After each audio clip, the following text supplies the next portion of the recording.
Good stuff. Hey, Will, how you doing? Hey Brandon, good to see you. Good to see you too. Happy Wednesday. Yeah, Where are you dialing in from? Where are you based today? I'm in Los Angeles. Nice.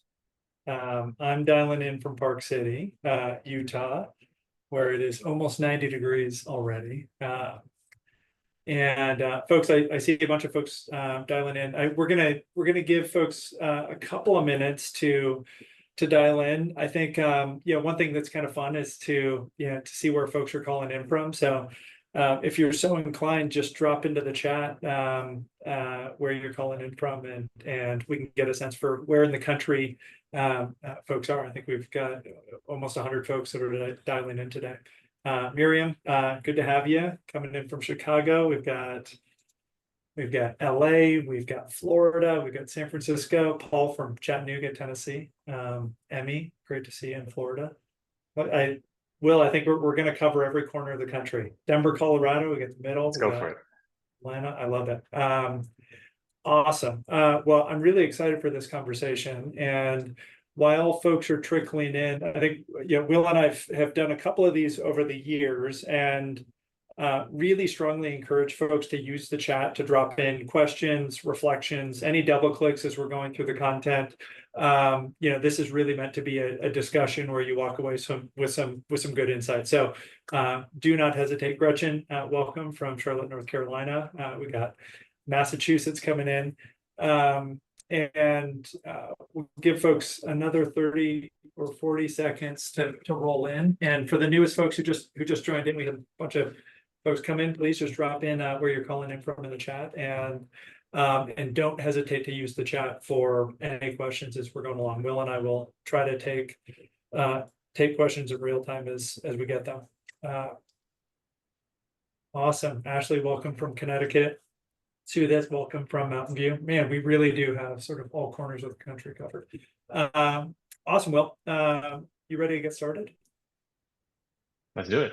Shall we dive in? Awesome. Sue, welcome from Arkansas. Well, good stuff. Let's kick off with introductions. I've got a really, I think, important topic here, but and I've got a really great co-pilot on the conversation. So I'll start a quick introduction myself. I'm Brandon Weber. I'm the CEO and co-founder of Nava Benefits.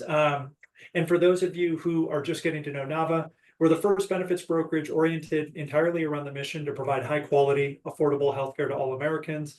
We're doing that by bringing the tools, technology, and benefits strategy playbooks from some of America's largest employers down market to help make great benefits easy for HR teams and growing employers. Easier to deliver for HR by removing a bunch of the back office administration work, and then easier to understand for their employees through the Nava member experience platform and advocacy team. I am really pumped to be here with Will. Will is CEO and co-founder of Northstar Financial. Will, thank you so much for being here. Maybe I'll hand the mic over to you to give a bit of a brief introduction of yourself before we dive in. Yeah, thanks. Great to be here. I'm Will. I'm the CEO and co-founder of Northstar. And Northstar is a financial wellness program developed to support diverse employee populations around the world, offering all employees with a level of personalization previously only available to executives. And by combining personal finances with your total rewards, our team of in-house financial advisors are able to provide that personalized guidance that really drives action to help retain your employees. And by partnering with employers, we're able to reach employees at the start of their relationship with money, which is their paycheck. And by forming these healthy money habits through work, employees are able to make the most of their total compensation and invest their careers in their futures. We've been doing this for about 8 years now.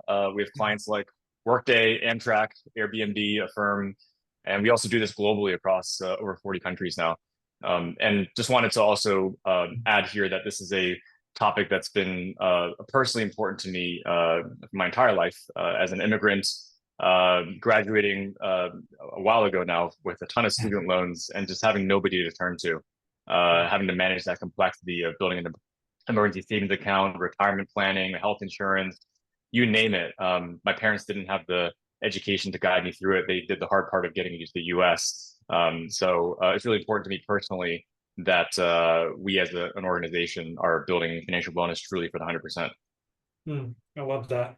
Thank you for that framing. And I think one of the things that we're passionate about at Nava is how do we connect employers with the most innovative solutions, benefits, opportunities out on the market. And I think I am and Nava collectively, I think we're big fans of the work that you guys are doing and the financial wellness category as a whole. And so want to dive into this. I think really the nature of this conversation is a discussion about the why behind financial wellness programs, and the category. And I think with this category maturing, over the last few years, I think we probably everyone on the call has a sense for what financial wellness is, but as we go into the thick of renewal season this quarter and next, what I really wanted to do was focus this conversation on how do we lay out the business case for including financial wellness as an offering in your benefits program. And this is near and dear to us. We are having these conversations with clients across the country as we serve hundreds of employers. And I think obviously there's a lot of interest in the webinar today. So that's the goal, is really what's the business case. We're going to cover a few main areas to sort of build up to that outcome around financial wellness. Specifically, we're going to talk about what are the problems that financial stress cause for both employees and employers, the business impact of financial wellness programs, or best practices around how you implement it, and then how to measure and explain the ROI. When I put myself in the shoes of HR leaders and benefits leaders, these are the sort of big set of questions that they're asking us as their advisor, as they're doing their due diligence. And like I said at the beginning, please drop in questions for us as you go. Reflections. Some of you are probably already clients doing this or active, so share your experiences as well. Awesome. Well, let's kick off. I want to set the stage with some statistics. Let's talk about that problem and kind of where it's at. I think that the headline stat here, I think, is just incredibly compelling. 73% of Americans rank their finances as the number one stressor in life. I think the really interesting part of that conversation is what's the downstream impact of that of that statement. And kind of three metrics that really resonate. First is when you've got financial stress, it leads to higher healthcare costs and spending. Folks who are under duress when it comes to stress are spending more money on their healthcare because of the physiological effects of that stress. Second is turnover rates, and this is something that we've had conversations directly with. Is this stat from Morgan Stanley is compelling, which is 40% of job turnover is due to stress or driven by stress. That's huge. Everyone on this call who's in the business of retaining talent knows how expensive it is to attract and retain talent. And then last is impact on productivity and engagement. This Moneyline survey showed 56% of workers are spending 3 or more hours of their time at work just dealing with personal finances and stress related to it. So taking attention and focus away from the work that they're doing. So these are pretty compelling sort of problems from from both the employee standpoint and and employer standpoint. Maybe I'll hand the mic over to you to add a little bit of color from your seat, as you guys are just deep in this this problem set. Yeah, I think for the first time, actually, we've seen over the development of the past, say, 8 years that we've been doing this, it's been really interesting to see these metrics come out that not just show the depth of the challenges that employees are facing with their finances, but how it's very closely related to work. Some additional aspects of employees' finances that we've seen unfortunately get worse are that now 56% can't cover a $1,000 emergency expense. And now 61% of employees overall are now living paycheck to paycheck. And what's even crazier is that 36% of people making over $250,000 are now living paycheck to paycheck. So this is something that is a systemic problem that has only gotten worse. And when you think about those metrics, it's not a surprise that the metrics that Brandon cited are the way they are. And what we've seen is also thinking about financial wellness as the root of all wellness. I know many of you probably have well-being strategies, the pillars of well-being, and we found is very impactful to address financial well-being as the root cause. And just one more kind of metric to take away from this is that it's also the number one cause of divorce. It's number one of the leading causes of mental health issues. So we work with many mental well-being partners as well, and they're seeing definitely an escalated number of cases because of financial stress on their end as well. Thanks for that. It's great color. Yeah, one prompt for the folks who are listening to drop. I'd love for you all to drop in the chat any instances where you're seeing this sort of these stats play out or manifest in your interactions with employees. Would be really interesting to see. I'll share for us too. Nava, in our role as designing benefits plans for and with employers, is this interplay between financial stress and the stress of choosing your health plans and spending money on healthcare is a really big intersection point. We find sort of one of the big stressors that employees have is actually going into renewal season, open enrollment, and about to make a huge financial decision on that high deductible health plan versus PPO, knowing that they might have a baby in the following year. These are highly related conversations that are sort of leading to the stats that we're looking at, and that I think that this category of solution is oriented around solving. So yeah, Brandon, to add on to that, I think there's the theme there that we've seen is an increasing complexity around the different financial decisions that have been now fragmented across so many different point solutions. And healthcare, I'm glad you brought up, is one of those aspects that has become just so complex. And a lot of the discourse around healthcare has been that a lot of these, for example, HSAs and FSAs give employees choice, which I think we all agree choice is a good thing, right? But with choice comes an additional complexity, and without guidance, actually leads a lot of people to do nothing. And so it's important to think about what is the default state of doing nothing? What is the cost of doing nothing? Because doing nothing is still doing something. And so HSAs are a great example because it still requires a level of education, of advice for your personalized situation, and then actually deciding to enroll in the high deductible plan, putting money into HSA, using it at the provider. And so all these steps of friction actually creates a scenario. I actually heard a head of total rewards mentioned to me that this feels like employees are self-insured. They're having to save on their own. They're having to decide when to use their savings. And I think it's just there needs to be a new system, a new default state for how these decisions are made. Yeah, I think what we're seeing is the need for increased amounts of guidance. You're talking about guidance around sort of financial decisions. Something that we're spending a lot of time is guidance around using your benefits, how to use those benefits effectively, and the need for more of it. Sue, just thank you for dropping that comment in there. She mentioned that employees are just more vocal around, hey, what programs are in place to support my financial, mental, and physical well-being. It's really interesting to see. Let's keep going. I think we're talking about the underlying sort of core root problems that are out there that exist. Will, I think you had, those are the stats, but I'd love to bring this to life a little bit more. And I think you've got a couple of great member stories of just like what are employees actually saying? How is this financial stress actually manifesting in anecdotes? And I'd love to talk to a couple of examples. We can maybe get folks' reaction in the chat too. You want to talk about this divorce and financial planning example?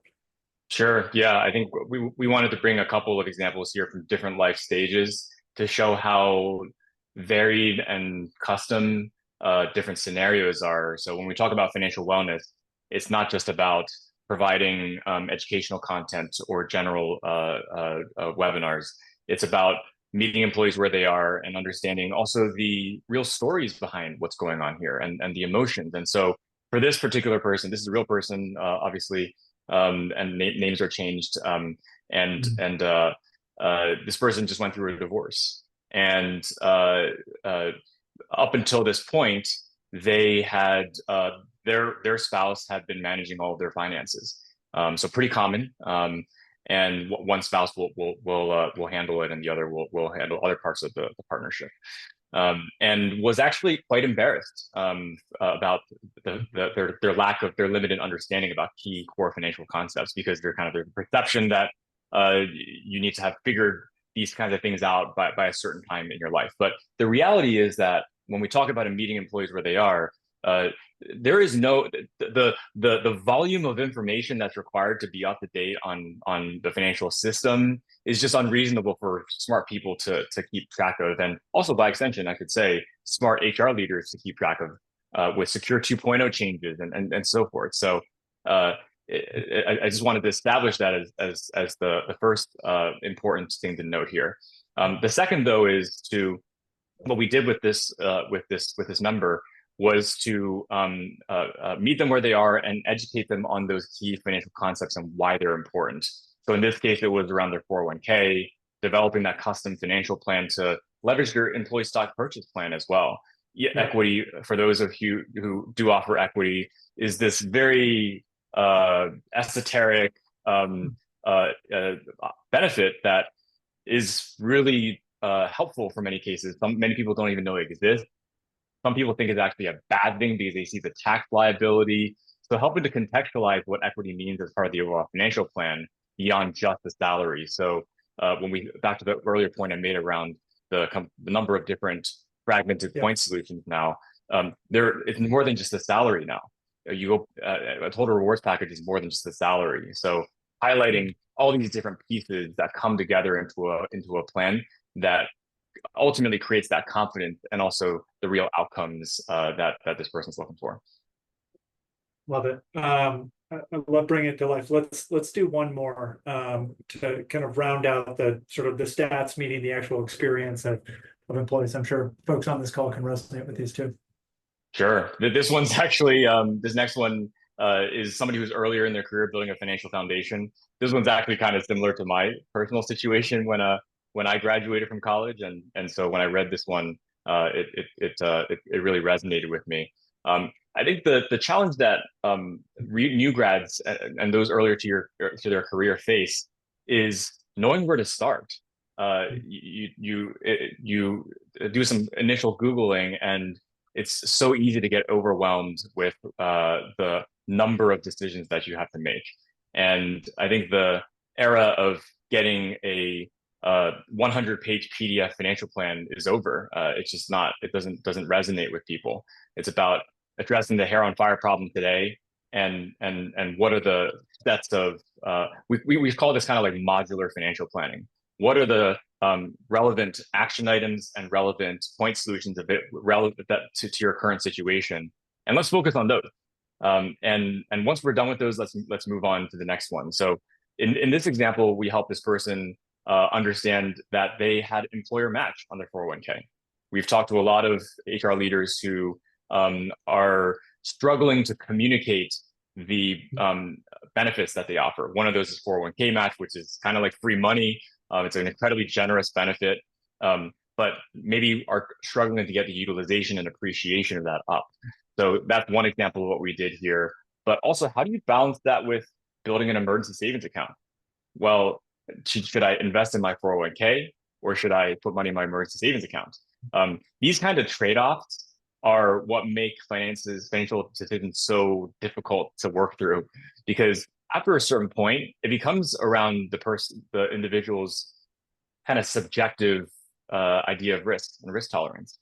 Maybe I have a student loan that has a really low interest rate, and I feel like I can beat the market. Well, it's not a guarantee, but like, let's talk through how fast you want to pay off your student loans relative to, say, taking advantage of the 401k match. And earlier, I already talked about the example with the high deductible plan with the HSA. So we also help this individual with that. So that's kind of a highlight to hopefully shows a range of the different how the financial situations differ depending on the life stage. Yeah, deeply resonates with me, both actually, even as a CEO of a company with my own population, going through those challenges with my people operations team around education, but then also just in our role. I think one of the things we see, and Elle, thank you for chiming in, and Heather, I think really resonated with your point around the challenges of educating employees on sort of how do you fund your 401k. I think is that more oftentimes than not, what I'd call the safety net or the catch-all for those questions and that education ends up being the people operations, HR, benefits team, who are sort of having to play double duty of, okay, how do I play how do I play moonlighting financial advisor for my employees as they're trying to get these sort of fundamental questions answered? I mean, one of the questions that we are pulled in a lot is educating on HSA versus 401k. Very fundamental, basic questions that employees don't just even know the answer to, like, do these funds roll over? What happens when I'm 65? All of the things are sort of just, they are a drag on, and sort of the employees for taking action. And then they're also just like time that is being spent by the HR team trying to educate and re-educate folks there. So yeah, that really resonates. Before we jump, I want to, so I think that those two examples sort of bring to life, I think, the opportunity here. I'd like to transition into sort of take the walk from the traditional solutions to modern financial wellness, because I think a lot of folks on this call, and feel free to drop in your answer to this question. I bet many, if not most, folks on this call in their organizations have a 401k provider, for example. And so let's start by maybe making the distinction, or helping the group understand this distinction between these traditional solutions. We get this a lot, where it's like, well, Brandon or Nava, we've got a 401k advisor or provider. Shouldn't we just forward our employees to them? Isn't that their job? So let's start there on kind of on that sort of objection, and start making the distinction between that traditional solution and kind of modern financial wellness. Yeah, I think this is always helpful to kind of lay the groundwork of where the status quo is. And to add on to what, Brandon, you were saying earlier, not only are HR leaders on the front lines of answering these questions, and I think there's very unreasonable expectation, but also managers. And when you get a raise or a bonus, I was talking to a head of engineering a year ago, and he was saying that his team was asking him if they should buy a house, and his opinions on whether the Fed was going to raise or lower interest rates. And I don't think anybody in this world can predict that. And another example that we've heard as well is employees giving each other advice, which is a bit scary to me, but shows the need for something like this. This is totally anecdotal and a heuristic, but we recently launched with a company, and they're in the crypto space. And so you can imagine it's a very sophisticated and somewhat iconoclastic group of people. I have a friend who works at this company, and he said that before and after Northstar was launched, the activity in that financial advice Slack channel has significantly decreased. So I'll count that as a win versus the status quo. But you mentioned 401k as well. I think it's a 401k, of course, like, they have great value add services, but it's important to recognize where they're coming from and the scope of services that they're offering, and the picture, whether they're providing a holistic picture on the finances. Of course, they are good at giving input on the 401k plan and retirement, but as I kind of shared before in those two member stories, it's really important to consider your retirement in context with all the rest of your finances. We work with employees who we recommend to not contribute to their 401k initially, because they're deep in credit card debt, and it's more important to pay that off first. So there's kind of an order of operations there. So I think it's maybe a good starting point, and maybe you use it as an indicator of maybe there's interest, but I think, like, in this new age of the complexity of financial decisions, there definitely needs to be more. So I think, like, when we look at other types of companies that have tried to do this, we look at what do traditional financial advisors do and traditional wealth managers do. And this goes back to the mission that I shared at the very beginning, which is that in order to create financial wellness for the 100%, it needs to be a structurally different way of delivering advice, because at its core, it's just a services business. You're getting on a phone call with somebody, and as we all know, if you schedule an hour phone call, it'll take up an hour. Nobody ever, very uncommon to finish less than an hour. And so it's when we started the company, we wanted to approach this in a very different way, so that we are able to offer what was already previously available to the wealthy, but offer to everybody because our scalability, we can provide personalized guidance in a very scalable way. You might have heard the term that the future is here; it's just not evenly distributed. So I think the best financial planners in the world do a lot of uh, things that make them really great financial planners. But those are very tedious and time consuming. So by equipping our financial planners with technology, we kind of get the best of both worlds. Mhm. I love that. I want to maybe recap that because this is probably the most common set of questions that we get on this category are, well, help me understand how this is different from just my 401k provider, and then the financial advisor distinction. I think you said a few things I think are really important and worth maybe repeating. When we think about the 401k provider, they're sort of oriented entirely around spending 401k dollars, whereas financial wellness and the questions associated with it, from, hey, how should I think about a high deductible health plan and funding an HSA and all these other things, are much more broad than sort of the scope or mandate of that. And they're sort of oriented toward, spending money on the 401k too, where, to your point, that in that real life example, the right advice was actually, hey, now's not the right time for you to contribute to your 401k. I think that's right. I think the second component that we've heard as well, I do, quarterly, financial sort of investing webinars with a third party provider, maybe it's Fidelity or 401k, financial advisor. And, folks can dive into that and sort of like, sort of gather your own information. I think what I'm hearing from you is employees need a sort of a trusted guide to be able to ask and get answered, sort of like a litany of questions as it comes to financial decisions, as opposed to just downloading the 100-page PDF on the latest the latest information about financial investment opportunities, et cetera. And then I think the third thing, and maybe I'll just pause here to get clarification, is the sort of wealth manager category, at least in the traditional sense. Services business doesn't scale very well because an hour of time is an hour of time. And so they're generally pushed up market, meaning sort of the kind of the wealthier subcategory of employees get access to it. Hard to scale to 100% of the population that that would want access to it. Am I capturing sort of the kind of the componentry there?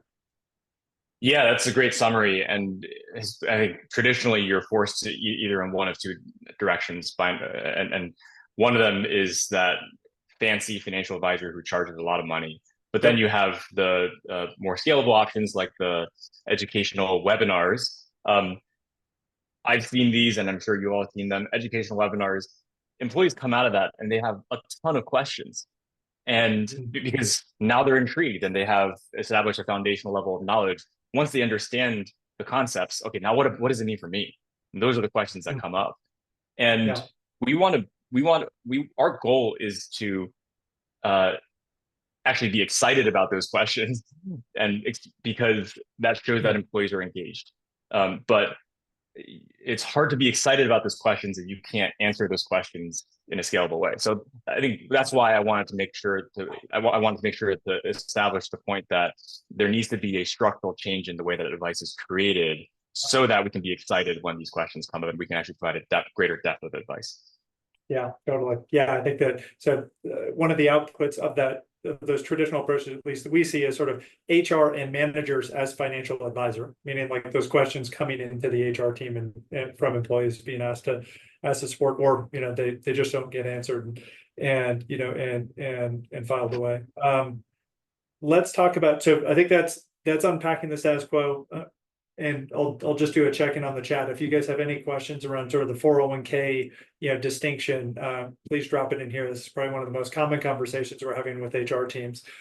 Let's talk about the solution, and sort of making this walk from the traditional approaches and whether or not working to sort of this modern financial wellness category and capability. Walk us through the distinction. I think you're getting there with like personalized but scalable, but want to hit that nail more on the head. Yeah. So I think we've established the concepts around what the goal is. We've also talked about why the current status quo is not good enough, but how do we actually do this differently? And there are a few concepts that I wanted to introduce here. I mentioned the word modular earlier, and I wanted to Yeah. expand on that. And what I mean by that is, um, let me illustrate that through an example. Um, some somebody may show up and say, "I want to invest in crypto," and for a lot of people, that might scare them, and especially if you're not familiar about it, and well, don't do it. Like it's too risky. It's like the lottery. Well, I think a modular approach would actually say there's an underlying reason this person's excited about crypto. And let's leverage that excitement to develop more of a holistic point of view. So, what are the things that we need to figure out before we invest in crypto? It's, do you have an emergency fund? Are you taking advantage of your 401k match? Are you properly diversified? And we can identify the specific questions in this module and answer those questions as kind of the first step. And through working with the employee, there may be additional questions that come up, that reasons for us to follow up. So you kind of create this flywheel of engagement rather than feeling like you're going to the doctor's office, you're filling out 5 pages of forms, you're doing a general checkup, I'm just doing this because I have to. I think people are understanding the human desires and hopes and fears behind our finances and what it means for our goals in life. Maybe this person is interested in crypto because they've lost faith in the financial system and they feel like it's insurmountable to build wealth. But if we break it down for them, maybe we can convince them that step by step, by automatically contributing to the 401k and auto escalating their contributions. And there's also this match you didn't know about, and you had equity over here. You actually Yeah. create more confidence around it. So that's a good example of what we mean by modular, but you can imagine that for so many different questions that come up. The second Love that. concept that I wanted to also introduce is this idea of a continuous experience. So, what I mean by that is the experience with your financial planner or your financial wellness platform should build on past experiences. Let's continue on the crypto example. Through that, I found out that I had an equity plan through work. Well, the next time I have a conversation with my financial planner, a really good financial planner would remember that and would remember maybe also that I have a spouse and I have 2 kids and they're aged 8 and 3. And there are all these little details. So again, the idea that the future is here, it's just not evenly distributed. Um, what are ways that we can build a modern financial planning method that is modular but also continuous? It's like a really good if you've been to a restaurant a bunch of times and you're a regular, they remember these sorts of things. So Yeah. to be able to do that scalably, it hasn't been possible until today. So that's a second concept that I'm really excited about. That it brings the best of both worlds, the human as well as the technology. Yeah. Maybe talk more about the interaction model, because I think this is sort of a bucket of questions that we get about sort of the future of financial wellness is, what is that continuity? I think you put yourselves in the shoes of that 24-year-old who's like, I don't know anything about my finances. I'm trying to get a sense. How how do you see, what does great look like in terms of continuity of human, sort of human guide? Where does the tech, come in? Yeah, so I think it might be helpful to think about like why does even somebody even show up to begin with?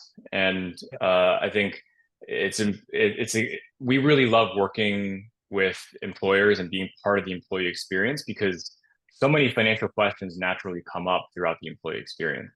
It could be new employee onboarding or annual enrollment or raises and bonuses season. And by inserting financial wellness at those moments in time, we actually see tremendous engagement as opposed to something that's just kind of a background service. It recognizes when people have those hair on fire problems. So when somebody shows up, it's providing a flexible model that can either be self-serve or or they can talk to a financial planner. And it's multimodal, so it can be through chat, it can be through a phone call or a video call. Mm. And there's a relationship between the what you tell your financial planner in the chat or the call feeds back into the system. So it's not just having a phone call and that information disappears. How do you gather that information and put it back into the product, into the technology? And so that's kind of like the overall method Yeah. that we find works really well for engagement.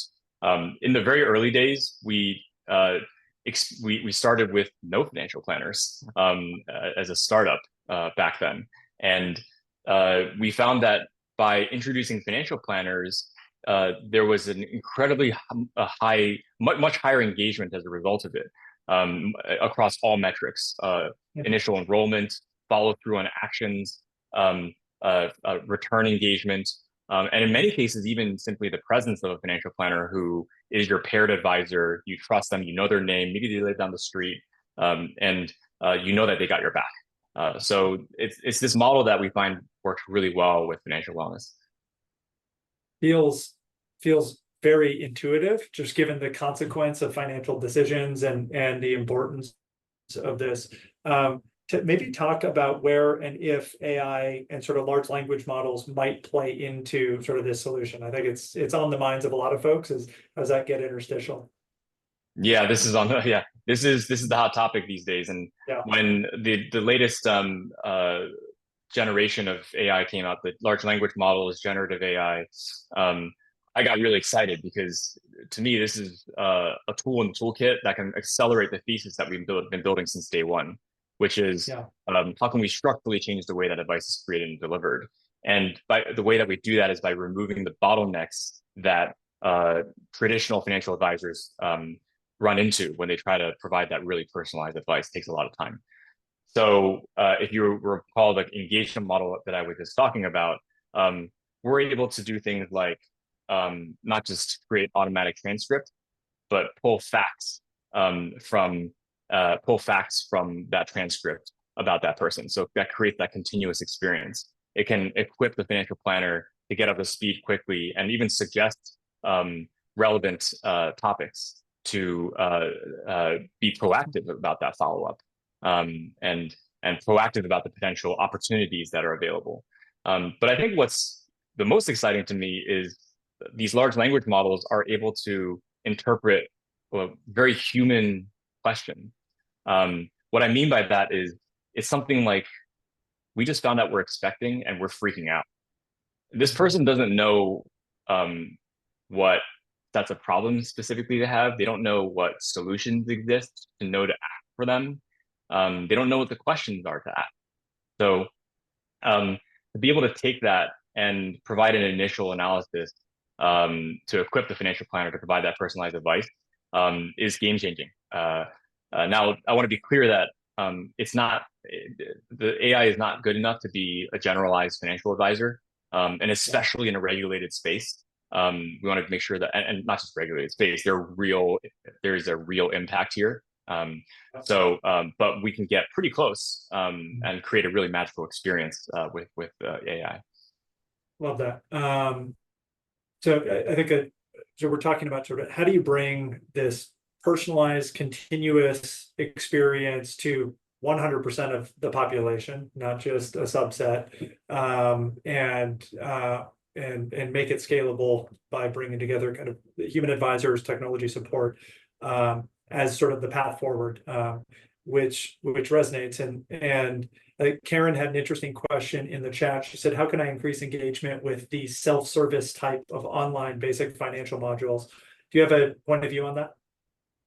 She said, and she's got a follow-up. My data indicates that no one even listens at a later time to recorded sessions on any financial wellness topic, which, by the way, Karen, I deeply empathize with that. That's so frustrating. It's the sort of like screaming into the void feeling that oftentimes like HR and benefits leaders feel when they're spending so much time on education. So yeah, Will. Yeah, totally get it. And I completely agree. That's incredibly frustrating to invest that time and not get the engagement you're looking for.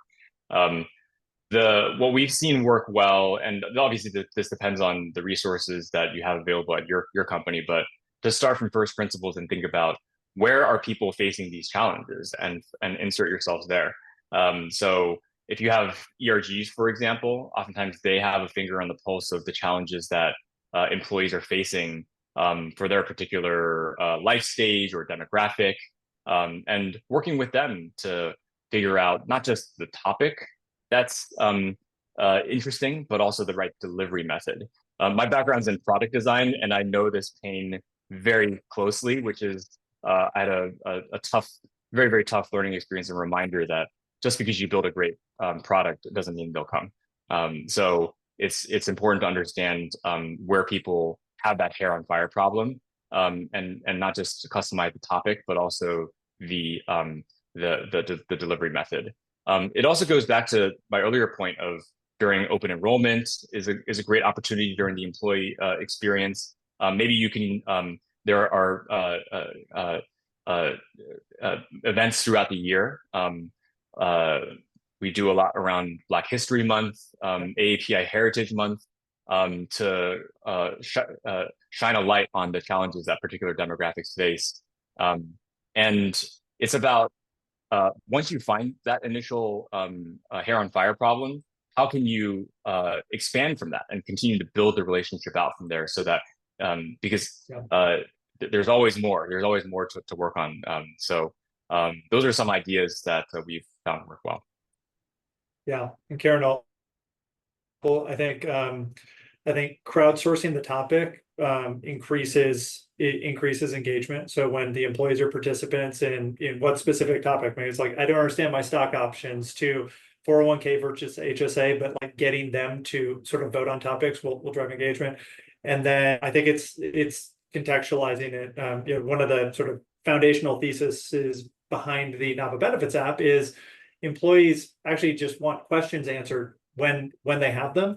And so making the content come as a responsive answering a question, as opposed to, just it's on a Wednesday, once a month, is a huge unlock for sort of like, I think to Will's point, meeting them are.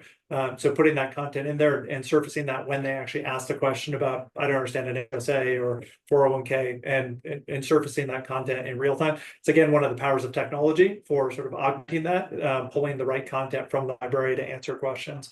We get about 20 minutes. Will, I think if you like, I think we're laying out the sort of what the future looks like, this personalized, financial support, continuous year round, it's module, each employee where they are. It's accessible to 100% of the employees. I want to talk about ROI and impact as you're sort of going through. I think we're in this conversation now where there's sort of a great reshuffling of budget around solutions and ancillary benefits to various categories based on just perceived ROI or perceived lack of ROI. And I think I'm obviously a big believer in this category because I think of how broad it is. This is a category where I think if you surveyed 100 employees and asked them, hey, is it important for you to better understand, how to, spend your money? They would all say, it's important for me. So why don't you talk through? You guys have a good sense for sort of making the business case, but let's start by outlining what are the actual sort of ROI metrics that you bring to the table that you guys see HR leaders bring. Yeah, it's a really great question. And we've definitely seen a shift over the past few years to being much more strategy driven, much more top-down driven, and much more data driven. Whereas before there was kind of an explosion of perks. And I know it's very overwhelming to see a lot of different perks and try to get up to speed on every single space. And not just that, understand whether employees will actually need it.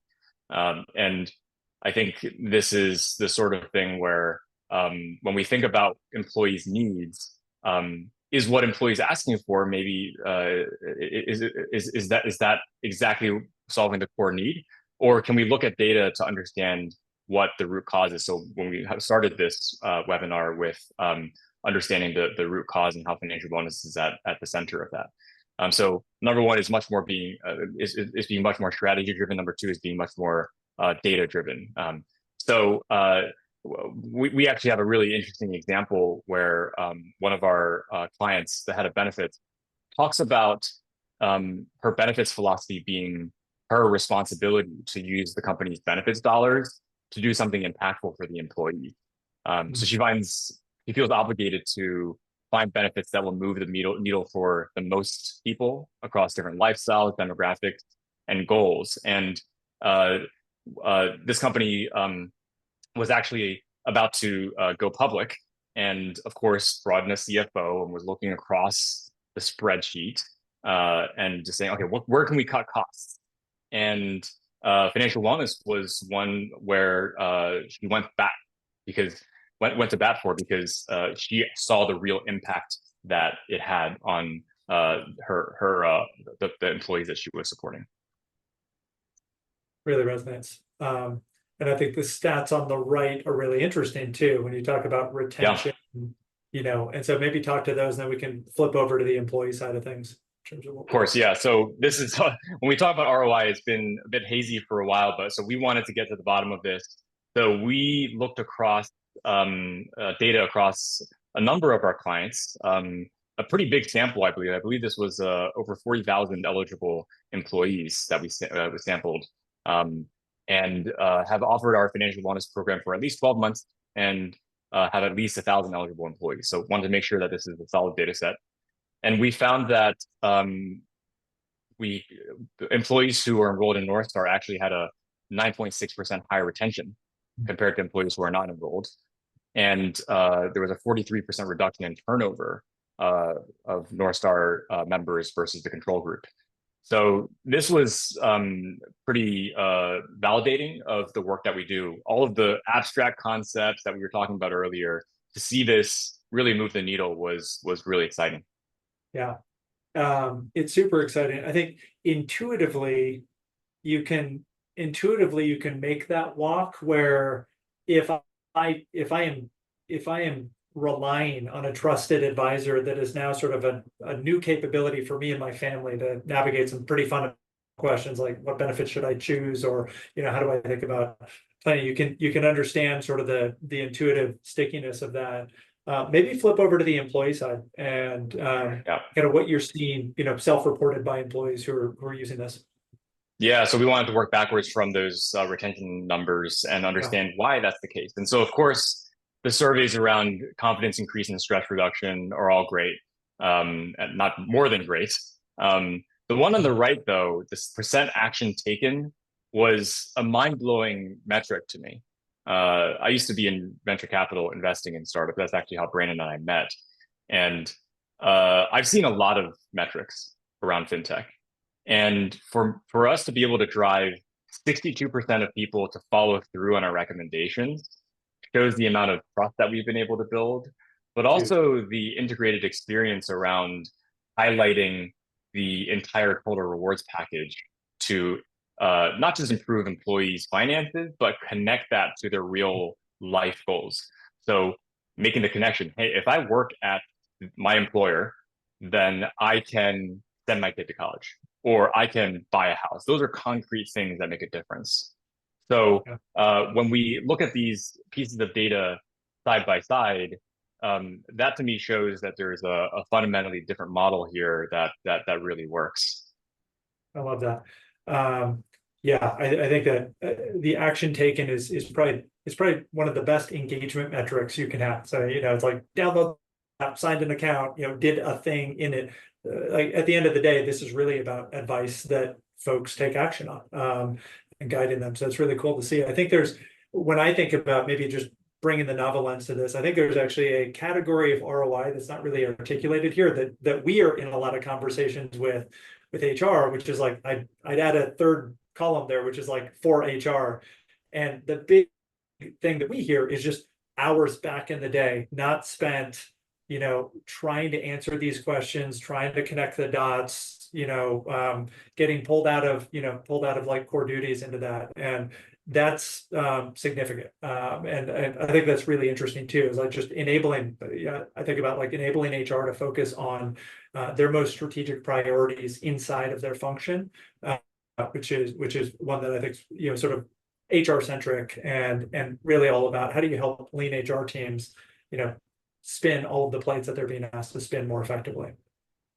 Yeah, I have one anecdote to add here. It's related to this. The combination of these metrics is so Zoom is one of our clients, and the head of benefit actually had somebody on her team put in her resignation letter because she got a job offer somewhere else with a higher cash compensation.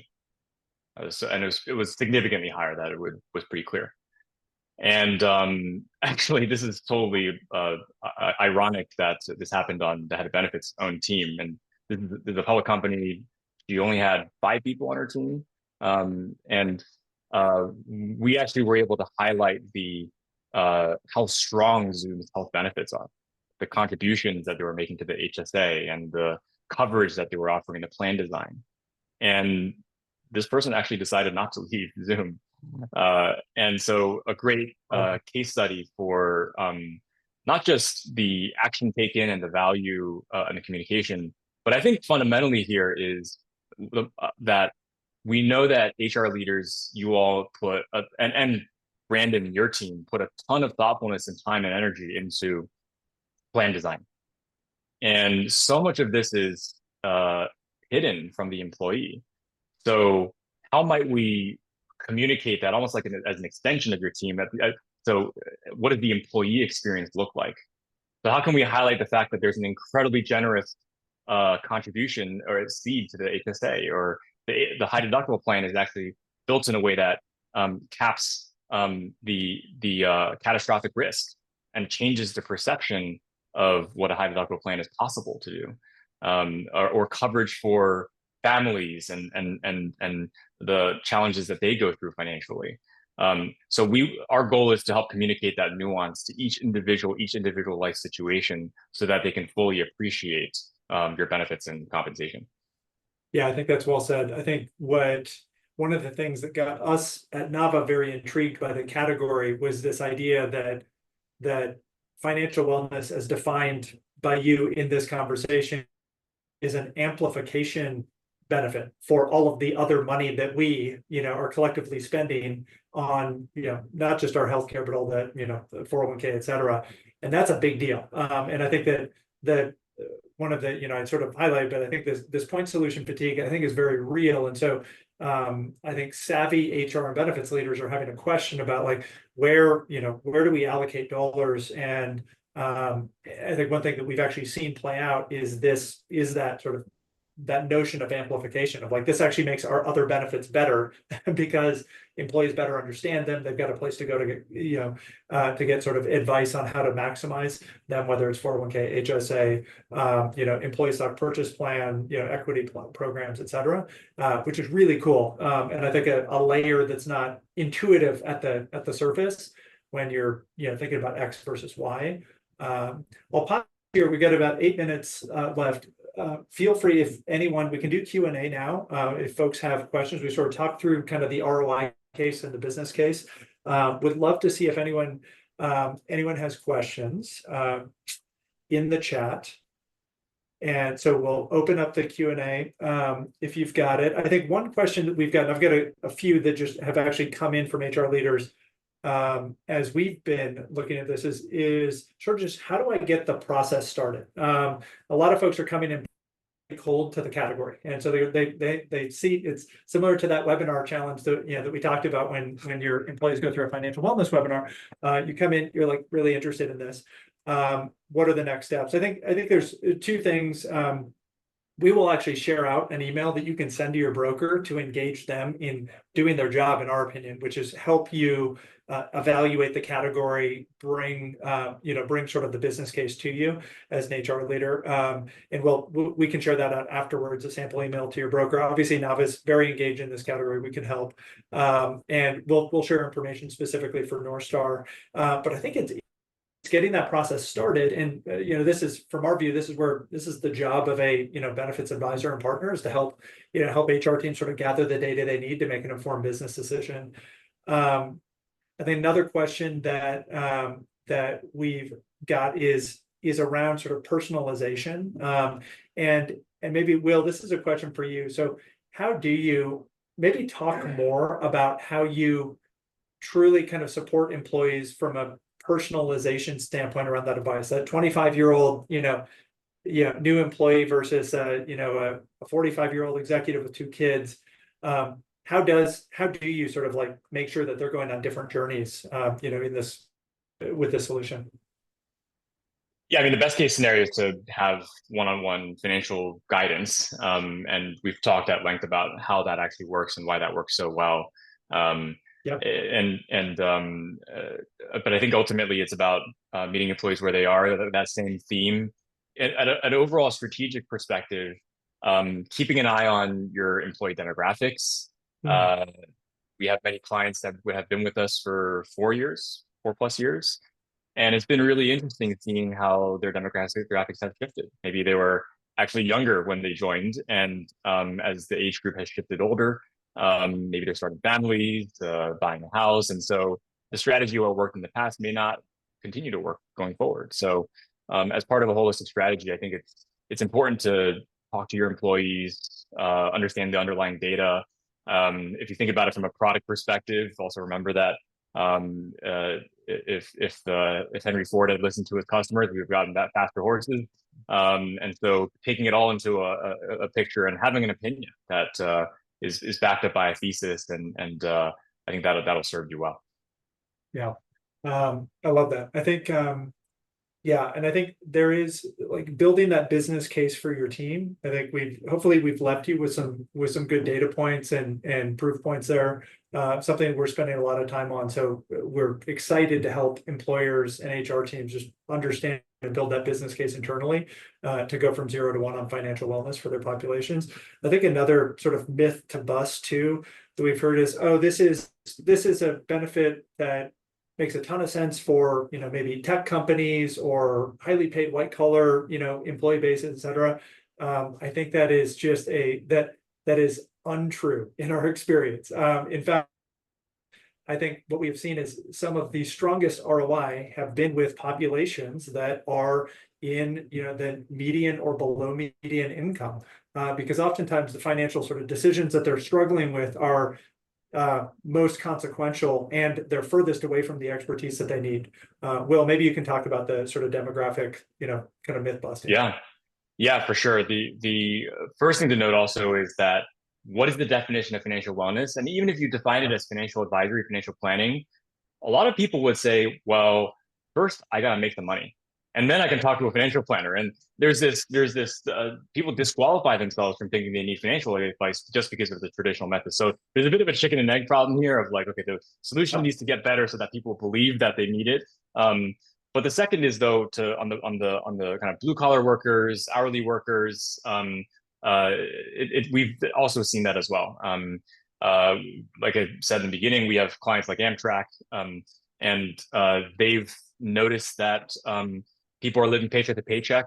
And in fact, the impact that you can have is so significant because when you can get them out, break them out of that cycle, when you can provide them the resources with credit counseling resources, and building an emergency fund for the first time, so you can avoid that spiral when an emergency comes up. I'm sure you've also heard about earned wage access and on-demand pay. Really interesting point solution, part of a holistic financial wellness picture. It's a tool. We've heard that sometimes it moves people from paycheck to paycheck to early paycheck. So, but it's definitely a tool for the right demographic. So I think the world of financial wellness is definitely has developed significantly and definitely supports all demographics. I love it. Well, let's leave that there. I love your mission to democratize access to great financial advice. Deeply resonant. Why don't we close out? I think we get 2 minutes left. We dropped in a handful of resources there around Q&A for financial wellness questions, sample email to send to your broker. Thank you all for joining us today. Really fantastic session. Will, huge shout out to you and your team for what you've built and truly being thought leaders in this space, this category that I think is really important. So for folks that are on the call, really, really appreciate you all joining. 2 sort of call outs. If you need help analyzing just your broader benefits offering, Nava does a benefits diagnostic. Included in that is a look at sort of the opportunity for financial wellness. Just shoot an email to me and we'll get you set up with a one-on-one. And then if you want to learn more about Northstar, you can email Will directly. Will's email is right there. He'll connect you with the right person on his team so you can do a discovery and learn more about both the category and the offering. So really appreciate it, and fun in the chat too. So great to see you all from around the country, and excited to continue the conversation in either the Nava HR community or on LinkedIn. Talk to you all soon. Will, have a great day. Awesome. Thanks. Bye. See you guys.